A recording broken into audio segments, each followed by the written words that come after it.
Hello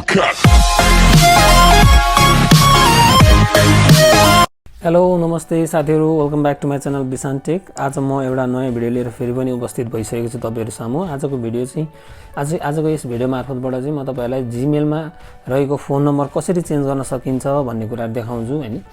अब जीमेलमा रहेको phone number किन चेन्ज गर्ने भन्ने कुरा एकदम इम्पोर्टेन्ट हुन्छ हैन। जीमेलमा चाहिँ फोन नम्बर किन राखिएको भन्दा त्यो चाहिँ सेक्युरिटी कन्सर्नको लागि हैन।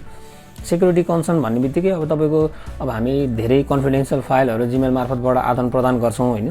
त्यो भएको कारणले गर्दा सेक्युरिटी कन्सर्न राख्न चाहिँ एकदमै जरुरी हुन्छ ताकि तपाईको जीमेल कसैले सजिलै हेर्न नपाओस्। पासवर्ड भए पनि फोन नम्बरको मार्फतबाट सेक्युरिटी कन्सर्न राखियो भने सेक्युरिटी कन्सर्नको साथमा तपाईको धेरैवटा त्यहाँ भित्र टु वे भेरिफिकेसन अन गर्न मिल्छ हैन। विभिन्न कुराले गर्दाखेरि चाहिँ फोन नम्बर एकदम इम्पोर्टेन्ट हुन्छ। यो अब तपाईले जीमेल एउटा बनाउनु भयो, त्यसको फोन नम्बर चाहिँ चेन्ज गर्छु, जीमेल चेन्ज गर्दिन भन्नको लागि चाहिँ हामीले जीमेलको फोन नम्बर चेन्ज गर्ने गरिन्छ हैन। नयाँ जीमेल अब जीमेल एड्रेस कतिलाई बाँडिरहेको हुनुहुन्छ हैन। उहाँको फेरि नयाँ बनाउनु भने फेरि त्यो सुरुबाट प्रोसेस सुरु गर्नुपर्छ। त्यसको त्यो हुन नदिनलाई चाहिँ हामी फोन नम्बर चेन्ज गर्छौं हैन। फोन नम्बर कसरी चेन्ज गर्ने भन्ने कुराहरु यस भिडियो मार्फतबाट तपाईहरुलाई म क्लियरली देखाउँछु। अब मेरो भिडियोमा पहिलो चोटी हेर्दै हुनुहुन्छ नि कृपया लाइक शेयर सब्स्क्राइब अवश्य गरिदिनु होला हैन। र यो भिडियोलाई सधैँ सुरुमा लाइक गरेर मात्रै हेर्न थाल्नु होला है त। राम्रो लाग्यो भने आउनुस् भिडियोलाई सुरु गरौँ। सुरुमा हामी जीमेलमा जाउँ हैन। जीमेलमा गइसकेपछि हामी कहाँ जान्छौँ भन्दा यहाँ राइट ह्यान्ड साइडमा माथि टुप्पोमा देख्न सक्नुहुन्छ तपाईले यहाँ मेरो फोटो देखिन्छ हैन। फोटोमा क्लिक गर्ने। फोटोमा क्लिक गरिसकेपछि यहाँ म्यानेज योर गुगल अकाउन्ट भनेर देखिन्छ है। यहाँ तपाईहरु देखिसक्नुहुन्छ। यहाँ क्लिक गर्ने।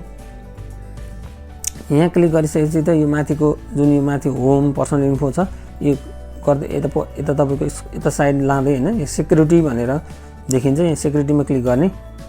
सेक्युरिटीमा क्लिक गरिसकेपछि यहाँ मुनि तपाई देख्नुहुन्छ हैन। यहाँ रिकभरी फोन भनेर आइरहेको छ है। रिकभरी फोन रिकभरी इमेल भनेर आइरहेको छ। यहाँ रिकभरी फोनमा जाने। रिकभरी फोनमा गइसकेपछि अब यहाँनिर पासपोर्ट माग्छ हैन। आफ्नो पासपोर्ट हाल्ने। आफ्नो पासपोर्ट हालिसकेपछि पक्नु म पासपोर्ट हाल्छु हैन।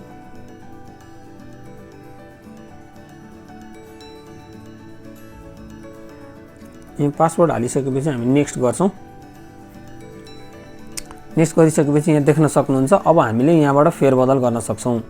यहाँबाट फेरबदल तपाईले अहिले मेरो जुन नम्बर देखिरहनु भएको छ डिस्प्ले भएको यो नम्बर चेन्ज गरेर अर्को नम्बर म हाल्न सक्छु। जस्तो मैले मानिलियौ मैले यो जीमेल अकाउन्ट नेपालमा बनाए, यो जीमेल अकाउन्ट मलाई युरोपमा वा कुनै पनि फरेन कन्ट्रीमा वा अमेरिका वा अस्ट्रेलिया जहीँ पनि अपलोड गर्नु छ अनि चलाउनु छ यो जीमेल एड्रेस तर फोन नम्बर चेन्ज गर्नु छ भने हामीले सहजै यो काम गर्न सक्छौं है। किनभने अब जीमेल तपाईले चलाउँदाखेरि त टु वे भेरिफिकेसन अन गर्नु भएको छ भने त हैन, टु स्टेप भेरिफिकेसन अन गरेछ भने कोड पठाउँछ। त्यो कोड त अब नेपाली नम्बरमा आउँछ हैन। त्यसको लागि हामीले उहाँको नम्बर हाल्नु पर्यो भने हामीले यहाँबाट चेन्ज गर्छौं। यहाँ पेन्सिलको साइन देख्न सक्नुहुन्छ। यहाँ क्लिक गर्ने। यहाँ क्लिक गरेपछि तपाई यहाँ अब यहाँ कन्ट्री चुज गर्न मिल्छ है। साइडमा हेर्नुस् यहाँ नेपाल आइरहेछ। यहाँबाट कन्ट्री चुज गरेर तपाई जुनै कन्ट्रीमा हुनुहुन्छ त्यो कन्ट्री चुज गर्न पाउनु भयो हैन। देख्न सकिन्छ। त्यहाँबाट यहाँ फोन नम्बर आउँछ। अब यो फोन नम्बर मैले हटाएर कुनै एउटा फोन नम्बर हाल्न सके है। कुनै एउटा फोन नम्बर हालिसकेपछि जस्तो मानिलियौ मेरो अर्को एउटा नम्बर हालौं। यहाँ डन गरे है। मैले नेक्स्ट गरे। नेक्स्ट गरेर मैले यहाँ गेट कोड गरे भने यहाँ मुनि देख्न सक्नुहुन्छ गेट कोड गरे भने कोड एउटा जेनेरेट हुन्छ। त्यो कोड जेनेरेट भइसकेपछि जस्तो गेट कोड भनेर हाले है। गेट कोड भनेर भन्यो भने यहाँ तपाईको कोड आउँछ। त्यो कोड मैले यहाँ हाले भने हो मेरो कोड आइसकेको छ। कोड आइसकेको छ तपाईको मेरो अर्कोमा यहाँ मैले कोड हाले भने तपाईको यो अपडेट हुन्छ। तर म त्यसो गर्दिन हैन किन मलाई यही नम्बर राख्नु छ। त्यो भएको कारणले गर्दाखेरि मैले गेट कोड नगरेको। तर भेरिफाई गर्नलाई चाहिँ यहाँ कोड हाल्नु भने भेरिफाई गर्नु भने भेरिफाई भएर यो नम्बर बस्छ। र अरु फेरि त्यसरी यही प्रोसेस हो हैन। मैले यो नम्बर चेन्ज गर्न चाहिन हैन। त्यो भएको कारणले गर्दा मैले कोड त हाल्न चाहिन।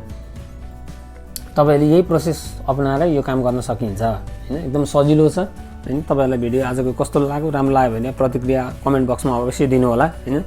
अब मेरो केही कमजोरी छ भने त पनि मलाई भनिदिनु होला हैन। अब अर्को भिडियो नआउन्जेलसम्म take care, bye bye guys.